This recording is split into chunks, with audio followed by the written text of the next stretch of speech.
নওগাঁর বদলগাছের কোলাহাটে গর্ভবতী গাভী জবাই করে মাংস বিক্রির অভিযোগ উঠেছে। শুক্রবার জবাইয়ের পর গাভীর পেটে বাছুর দেখতে পেয়ে এলাকায় চাঞ্চল্য সৃষ্টি হয়। অভিযোগ আছে যে দায়িত্বপ্রাপ্ত এআই টেকনিশিয়ান রাজু বিষয়টি ধামাচাপা দেওয়ার চেষ্টা করেছেন। ছবি সামাজিক যোগাযোগ মাধ্যমে ছড়িয়ে পড়লে সমালোচনা শুরু হয়। এর ফলে কোলাহাটের ইজারাদার ও বণিক সমিতি মাংস বিক্রির স্থানটি বন্ধ করে দেয়। উপজেলা প্রাণী সম্পদ অফিসার এবং উপজেলা নির্বাহী অফিসার উভয়ই জানিয়েছেন যে অভিযোগ প্রমাণিত হলে ব্যবস্থা নেওয়া হবে। তাহলে তাকে আমরা সেখান থেকে সরাই দেব, তার বিরুদ্ধে কঠোর ব্যবস্থা নেব।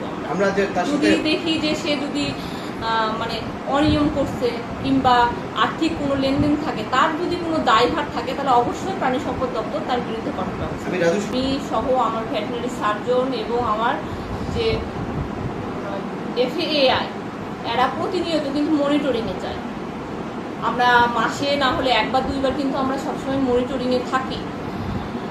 পাশাপাশি ইউনো মহোদয় গেছে আমাদের সাথে, মোবাইল কোর্টে গেছে, যারা অভিযুক্ত ছিল তাদের জরিমানা করছে। কিন্তু আসলে এটা একা প্রশাসনের পক্ষে সম্ভব না, এখানে সবারই সহযোগিতা দরকার।